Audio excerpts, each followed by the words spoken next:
All right. Hi, friends.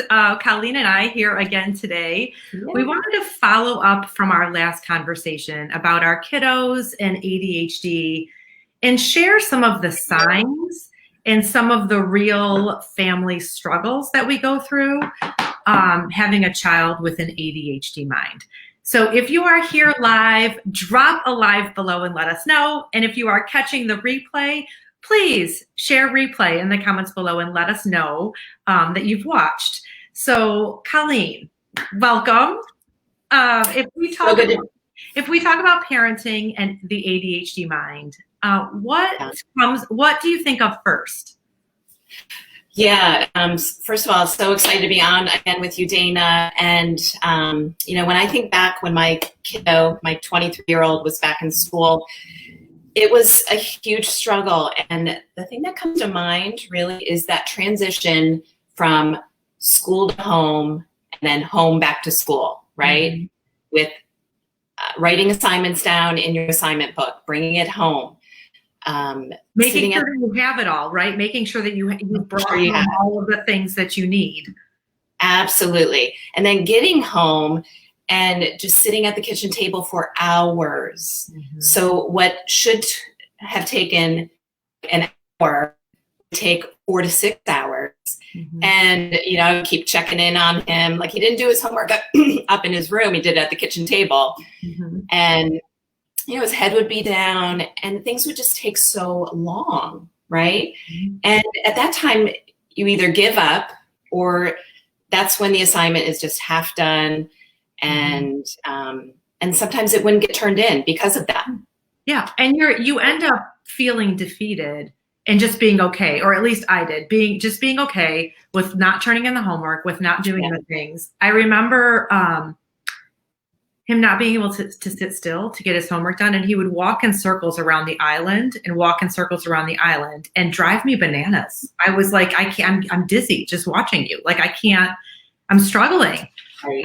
That was before I knew that he had ADHD or that there was a legitimate reason that he couldn't sit still for the 1 hour to get the homework done. It's 6 hours and a lot of it is being crazy all over the place. Yeah. Right? I would get the teacher notes coming back, home, like Aiden didn't turn in this assignment or that assignment. And I would, talk with them and like to really try to figure out why. And it was that just giving up, like, Mom, I can't do this. And, tons of teacher meetings, to try to keep on top of it all. Well, the teacher meetings to keep on top of it all, because a lot of times, like after we've struggled with the homework for 6 hours at home, it would make its way back to school only to sit in the bottom of your backpack. And then not even get turned in because you can't remember to do that. And then for me, that became almost a label with him where he lost his self-esteem. He became okay with being the guy that wasn't going to turn in his homework. He became known for the guy that wasn't going to turn in his homework. And then he giggled about it because that's where it was comfortable. Yeah. For him to, I don't know, just dummy himself down to say, okay, I'm able to be this guy. I'm able to be the guy that doesn't turn in his homework and gets laughs. Yeah. But the struggle for that is real. And it's like out of sight, out of mind. If I hide it and I don't have to turn it in, like it really was like, if it just disappeared, then it's really not, it's not happening. If I'm not doing it, then it doesn't really matter. And then you talk about their self-esteem at school. And for me, that really what brought into my home, his lack of self-esteem really affected our home dynamic because brotherly love is an amazing thing, right? It's a sibling rivalry can be an amazing thing. But when you decide that you're going to be known for not turning in the homework or the one that's going to be to the car last because it's time to go. Everybody went inside to get their shoes. You went inside, found your shoes, and then started playing Legos while the rest of us are sitting in the car because you've completely forgotten what you went in there to do. And then for us, his brothers were just pounding on him like, oh my gosh, oh my gosh. And as a parent, I was at a loss. Like, what do you do to persevere that child's tender heart? Yeah. Right. I know. For us, Dana, it was kind of like, my son has a sister who is kind of a high achiever. Mm-hmm. So it really kind of like things just came so easy for her. Mm-hmm. And brain just different. Their brains are processing differently. Mm-hmm. And, and that's where the struggle was. Mm-hmm. Because it's even more amplified when you have someone that's achieving at such a higher level with no effort. And it's taking him so much effort to get less of a result. Like, yes. And then not exactly. Sports. So if we talk about sports, like you have, like, what was your experience with that? Yeah. So with us, Eamon, was very into sports, and it really held him back. He was we were, experimenting, if you remember, experimenting with all the meds, and we really had to time the meds because we felt that the meds flattened not only his personality, but his drive to excel, to really put out that effort and adrenaline. It just kind of held him back.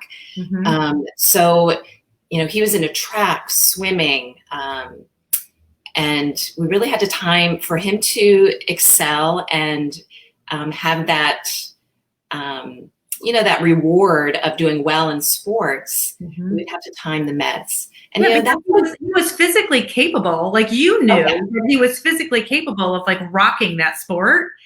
But the meds were suppressing his ability to have that drive and win. Exactly. And it also came out in his creativity. So he was a musician and a performer, and he would feel his anxiety rise when he was, on the meds. And he had this, beautiful ability that was kind of being stifled a little bit. So it was kind of, walking on little landmines of how we, incorporated the meds and how we kind of let him kind of just be himself and excel, on his own, in his own ways. Yeah, because sometimes, at least for us, I didn't even understand. It took us a very long time to get to the label of this is why you're so difficult in this home. And I hate to say that this is why you're so difficult. Like, that sounds awful, but the struggle was real. The struggle was real. And the doctors would hint toward, well, maybe you should take this test. Maybe he's ADHD. Maybe he's this. Maybe he's that. And it wasn't until we got the complete diagnosis, which for us was a lot later than you had yours. I just tried to deal, like to clean up the red dye, less processed food, make sure that you exercised.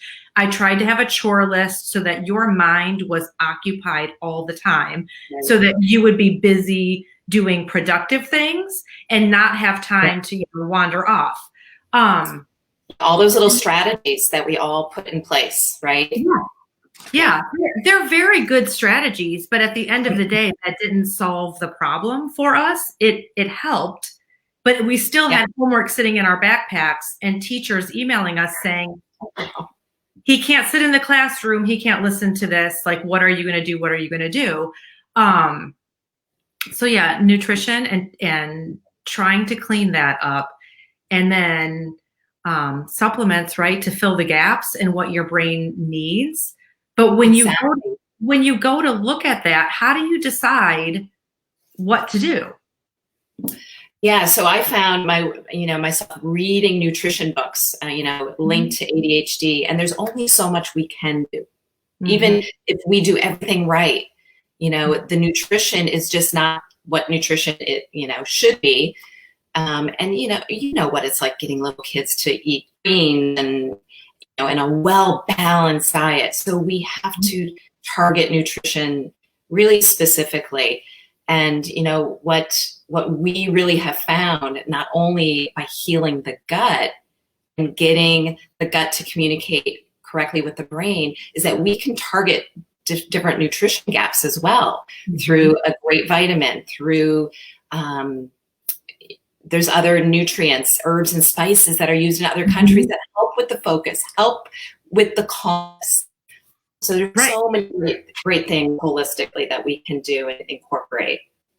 I remember, like, for my ADHD experience, he is also far more stubborn than a lot of my other children, where, like, I remember just one day we had green beans for dinner and he wasn't going to eat a green bean. And I was convinced that, like, this is what we're doing for dinner. You're having the chicken, you're having the green beans, blah, blah, blah.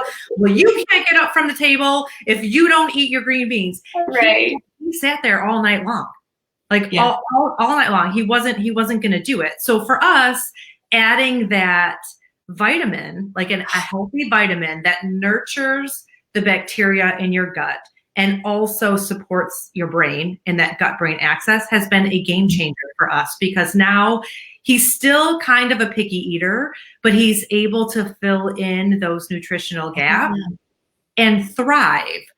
And right. And you know what, Dana, you know what I hear a lot is that, you know, I talk with a lot of moms and they're saying their kids are just picky eaters. They're just not eating right. And you know what, my daughter, who is my non-ADHDer, not that we're putting, you know, these labels, but my daughter had horrible eating patterns. And guess what? She is using this gut-brain axis protocol, and she's a sophomore in college. Her stress has come down. You know, she's actually home doing remote for the rest of the year, and she's writing papers, studying. She came downstairs for like a little mood plus because she felt the stress kind of rising. And it's changed her nutrition habits as well. Yes, she's because a much better eater. Yes, if you can heal your microbiome, you're no longer a picky eater, because your gut is craving different things and telling your brain, like, oh, I will have, maybe I'm not going to eat the whole bowl of green beans when I put them out, but he will have 5 or 6 or 10 and call it good and not gag over them, because he's less of a picky eater, right? He's still a boy and, you know, would way rather have pizza every night of the week. However, he's able to get more of that nutrition in because you can crave different things, and healing your microbiome not only heals your brain, but it heals that axis between your brain, between your gut and your brain, and allows you the stress resilience. It has helped both of our ADHD children immensely. My child is flourishing at school. And it's just phenomenal. It's phenomenal how much that healing your gut truly matters, and how all of these other symptoms, the other things that we're seeing, can be fixed. Well, it comes down to just getting them to thrive in their everyday life. And that means school, home, friendships. You know, they're able to relate to other kids better, and teachers, my son, he's being more of an advocate for himself. Better sleep. That's another huge component to this. When they get better sleep, and the ADHD, it impacts their sleep. The meds impact their sleep. So when they're getting better sleep, they're only going to perform better the next day. It's just, hands down. Sleeping better, exercising more, and when you're sleeping, not having melatonin, not giving them melatonin, but allowing their body to naturally just get that deep REM sleep on their own, it's been super helpful for both of us. I know. Right? I hear a lot of people turning towards that melatonin, and I'm like, if anything, please. Because your body stops producing it. When you take it artificially, your body stops producing it, and you need natural melatonin, especially for the ADHD mind. All right, friends, I hope that you have found this helpful. If any of these struggles sound familiar to you, life does not have to be this stressful. If your child has not been diagnosed with ADHD, but yet some of these ailments we've kind of talked about, some of these real life solutions make sense for you, drop a me below and let us reach out to you later and share what we're each doing and what has helped us. But this has been great. Thanks for being here. Yeah. It's always fun talking with Dana. Bye, Colleen. Bye.